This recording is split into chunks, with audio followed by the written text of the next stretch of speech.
Hey guys, welcome back to the channel. Now, a lot of people have asked me what type of interview questions you was asked for your IT support role.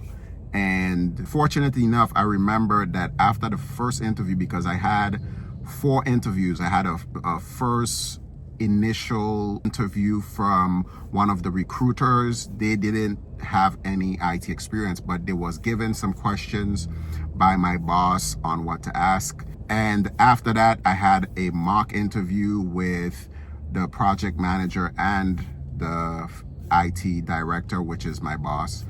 And then I had another interview with the vice president of IT.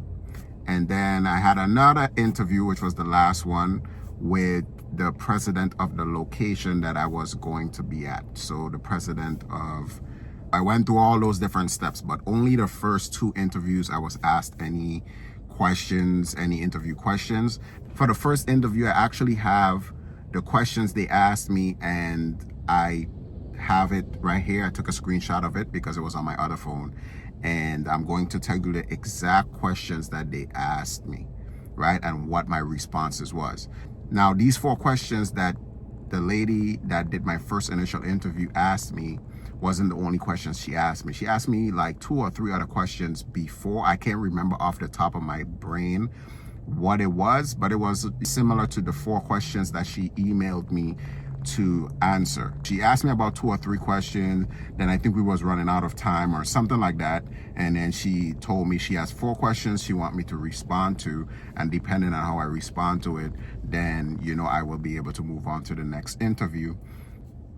I tried my best. As you can see, I've been with the company for almost 2 years, so that means I did a good job, right?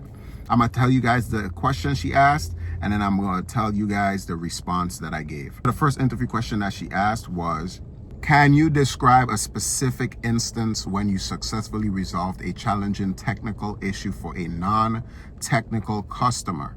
What approach did you take, and how did you ensure they were satisfied with the resolution?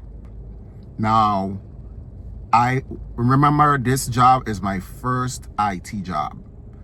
I didn't have any IT experience, so I had to use any technical problem that I solved, whether it was a technical problem for my wife, my kids, myself. Like, I just had to think, right?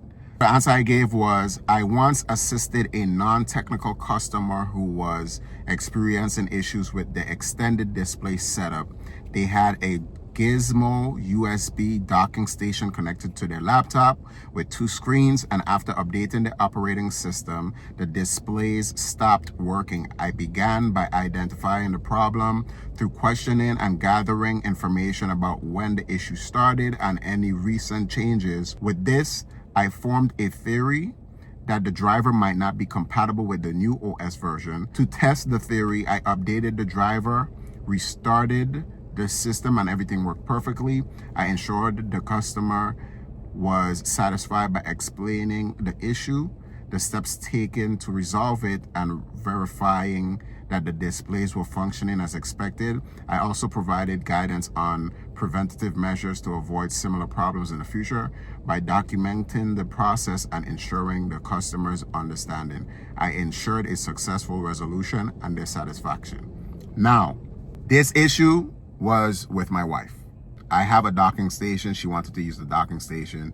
I set it up for her. It wasn't compatible, so I updated the drivers. I made sure her device was updated as well, but I worded it professionally so it sounds perfect. The sound how the way how I worded it was like as if she was a customer I was dealing with, and the steps that I took with her, I documented it, but I put it in a way of like she was a user.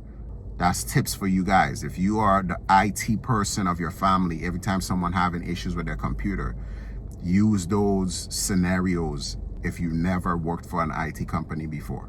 The next question that she asked was, customer service in IT often involves handling frustrated or upset customers. Could you share a situation where you had to deal with an upset customer, and how did you manage to de-escalate the situation and provide a satisfactory resolution? I used to work for LA Fitness, all right? When they say this, I was the fitness director, so I managed the whole fitness department.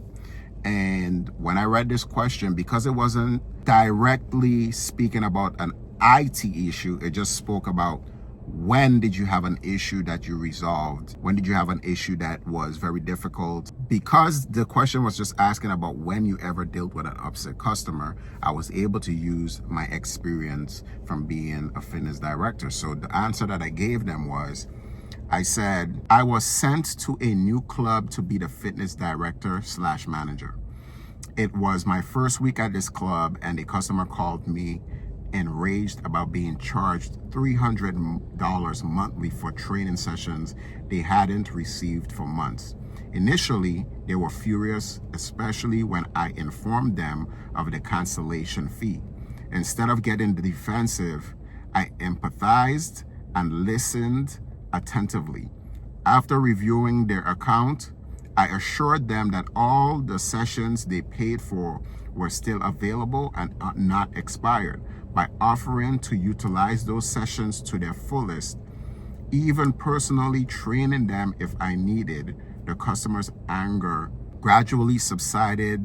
They appreciated the proactive solution and left the conversation satisfied, feeling understood and valued. It was a reminder that sometimes simply listening and finding practical solutions can turn a negative experience into a positive one.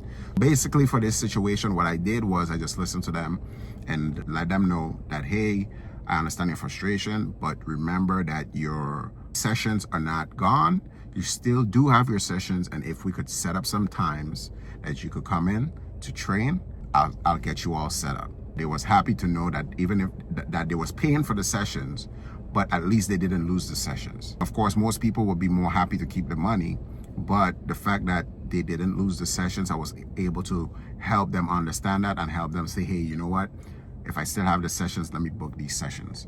Question number 3, how do you typically manage differences of opinion or conflict within your team? And what strategies do you use to reach a positive outcome? Now, the answer I gave them was, I encourage open communication, active listening, and a focus on common goals. We discuss viewpoints respectfully, seek compromise if needed, bring a mediator. Learning from conflicts is key, and celebrating resolutions reinforces teamwork.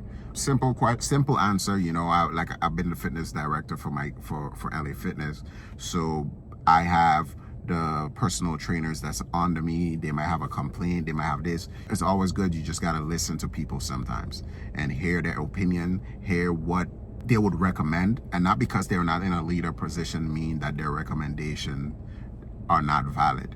Last question that she asked was, can you provide an example of a high pressure situation you have faced and how you managed it? Now, remember, the first question was the only question that was really specifically asking about a technical issue. Every other question, if you could use your life experiences, your work experiences, it's easy to answer. The answer I gave for this question is, as the fitness director, during our transition from LA Fitness to Esporta Fitness, transitions were high with concerns over membership changes. To ease worries, I offered extra training sessions on my free days and introduced group classes. This not only addressed pricing concerns, but also turned out to be a hit, with customers resolving the issue while meeting our deadlines. Even if I didn't get paid for it, it was a win-win solution that left everyone satisfied. For this situation, if you guys are familiar with LA Fitness, then you guys know that LA Fitness did change to, or some of their locations, to Esporta at a point of time.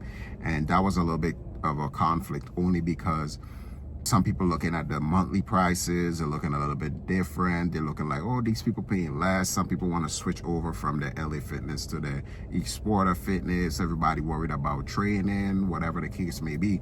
I just explained to them what I did, which was for all the people that felt like they was paying more or whatever the case may be, I just let them know like, hey, I can give you guys some training. And on my free time in between the days, I would schedule free trainings with some of the clients. And for some of the users that had, even if they had like they was only paying for like 1 or 2 days training, I would give them an extra day or two and get them set up, and they happy. And I wasn't worried about getting paid for it. It was just about making sure that they was happy. Now remember, this was the first interview that I did with the recruiter, right? So I said she probably asked me about 2 or 3 questions before. I don't remember exactly what the questions was, but these she sent me after and let me know, hey, answer these. And I answered them and I sent them to her. And like the same day, I think, same day or like a couple hours after, she sent me an email letting me know that her boss, which is my boss right now, wants to meet me and wants to set up an interview, and we set up an interview. And yeah, man, I hope this video was able to help you guys if y'all getting ready for an IT support role, man. Just study, stay focused, don't be nervous, breathe, and listen to the question. Just try your best to listen to the question and try to see, because sometimes somebody would ask you a question and one word in that question will throw the whole question off. So just listen to the question to make sure that they're not trying to ask you, tricky questions or whatever, and just relax and trust in all your studies and training, and you should be good to go. Thank you guys for watching this video, and I'll see y'all in the next one.